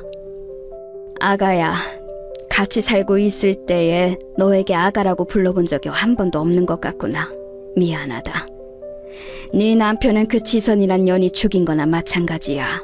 그녀는 바람을 피운 걸로도 모자라서 내 아들을 죽이고 거액의 보험금을 타려고 했던 모양이지만 내 아들이 지선이의 교활한 계획을 눈치채고 선수를 쳤던 것 같구나. 나 역시 사건의 전말은 이 일기장을 읽은 정도밖에 알 길이 없으니 내 아들과 그 바람난 년 중 누가 먼저 죽었는지 알 길은 없구나. 그 보험금은 나에게 돌아왔단다. 하지만 내가 이제 더 길게 살아봐야 10년이겠지. 아들을 죽여서 얻은 이 돈을 나는 쓸 수도 없고 쓰고 싶지도 않단다. 나는 그것을 집 뒷산의 항아리에 묻어놓았어. 그러니 만약 내가 죽으면 네가 이 돈을 찾아서 내 손주를 위해 써주기를 바란다. 세상에, 저는 눈물을 흘릴 수밖에 없었습니다. 10년 전 그날 어머니가 제게 하고 싶었던 말은 바로 이것이었나 봅니다. 만약 10년 전 제가 남편의 일기장을 받고 시어머니와 시아버지를 모시게 되었다면 어머니가 길에서 자동차 사고로 무참히 돌아가시지는 않았을 것입니다. 저는 어머니가 돌아가신 후 너무나 이기적이고 냉정했던 그때의 제 행동을 후회했고 반성했습니다. 다음날 저는 대전으로 다시 내려가 시댁 뒤에 있는 작은 야산에 올랐습니다. 일기장에 그려진 지도대로 커다란 느티나무 밑을 파자 김장독이 하나 나왔고 그곳에는 김장 비닐에 쌓인 돈다발이 쏟아져 나왔습니다. 그 돈을 큰 가방 속에 담아온 저는 집에 도착해서 돈을 세어봤더니 대략 10억 정도 되었습니다. 며칠을 이 돈을 두고 무엇을 할까 하고 생각한 끝에 저는 아들을 불러 이 놀라운 사실을 알리기로 했습니다. 제 부름에 제 방에 온 아들은 돈이 가득 든 가방을 보고 헉! 하고 숨을 몰아쉬었습니다. 아들, 네 아버지가 죽기 전에 써두었던 일기장을 보니까 네 아빠는 엄마를 버리고 상간녀와 끝까지 행복하게 살지 못했고 반대로 그 여자에게 배신을 당했다는 것을 알게 되었어. 그리고 아버지는 아마 그 바람남 여자와 함께 세상을 떠나기로 마음먹은 모양이야. 그 사실을 알고 나서 엄마는 하늘이 무너지는 것 같았지만 너에게 말하면 더 큰 충격을 받을까 싶어서 그동안 말을 안 하고 있었어. 그런데 엄마가 곰곰이 생각해본 결과 너도 아버지 유품인 이 일기장을 읽어볼 권리가 있는 것 같아. 이걸 보고 이 돈들을 어찌할지는 엄마에게 맡겨주렴. 아들은 옛날에 묻었던 아버지의 죽음이 완전히 기억과는 다르게 거론되는 것에 흠칫했지만 곧 평정심을 되찾고 말했습니다. 네, 어머니, 저도 어릴 적 기억 속에 그 할머니는 무서웠지만 아버지도 할머니도 얼굴 한 번도 못 뵙고 돌아가셨다니 조금은 슬프네요. 그 두 사람이 어머니에게 조금만 더 잘 대해주셨다면 사는 동안 한 번도 안 볼 이유는 없었을 텐데 말이에요. 너무 아쉽네요, 어머니. 그래, 엄마도 그렇게 생각해. 그러니 이 엄마는 네가 데려온 여자친구 절대 반대하지 않는다. 난 네 선택을 존중하고 그에 대한 책임을 지는 것도 너야. 그러니까 그 애와 결혼하면 되도록 싸우지 말고 잘 맞춰가면서 행복하게 살았으면 좋겠구나. 네, 어머니, 말씀 명심할게요. 감사해요. 저를 계속 돌봐주시고 사랑해주신 점이요. 저는 그 사실을 당연하다 생각하지 않아요. 저를 버린 아버지를 생각하면 전 어머니께 너무 감사해요. 아니야, 부모로서 당연한 일이지. 난 너를 선택해서 낳았고 내가 죽을 때까지 책임지기로 어린 너와 약속했으니까. 저의 아들은 명문대학교를 우수한 성적으로 졸업하고 대기업에 입사했습니다. 아들 자랑을 하려는 건 아닙니다만 제 아들이 본래 성실한 것이 장점이거든요. 입사하고 나서 남들보다 배로 노력했던 아들은 다른 동기들보다 빨리 승진하여 지금 30 중반의 나이에 과장이 되었습니다. 그리고 사내에서 사귀던 여자와 올해 가을쯤 결혼을 하겠다고 하더군요. 저는 아들이 선택한 여자니 존중해 주려고 합니다. 그리고 계속 보다 보니 며느리 될 아이도 예쁘고요. 저는 그 돈으로 아들 내외에게 서울에 집을 마련해주고 결혼 자금으로 쓸 생각입니다. 물론 제가 아들을 위해 따로 모아둔 것도 있지만 저는 이 돈을 죽은 남편이 남긴 마지막 양심이라 생각하기로 했습니다. 그리고 저는 그동안 죽도록 미워했던 제 남편을 이제야 지옥 같았던 제 마음속에서 끊어낼 수 있었습니다. 여러분, 오늘 제 이야기는 여기까지입니다. 비록 남편에게 배신당하고 아들과 둘이 외롭게 헤쳐온 삶이었지만 이제는 제 기구한 삶의 보람을 느낄 때가 되었다고 생각합니다. 그리고 저는 곧 새로운 가족이 생깁니다. 저는 제 며느리에게 아들과 동등한 사랑을 줄 것이고 인자한 시어머니가 되도록 노력하려고 합니다. 그리고 아들이 손주를 낳으면 그 아이에게도 사랑을 주고 행복하게 함께 사는 것을 꿈꾸고 있습니다. 저는 이제 늦었지만 죽은 남편도 시어머니도 모두 용서했습니다. 그리고 그들의 삶을 거울 삼아 더 착하게 살고 싶습니다. 제 사연 들어주셔서 감사합니다, 여러분. 건강하시고 행복하세요.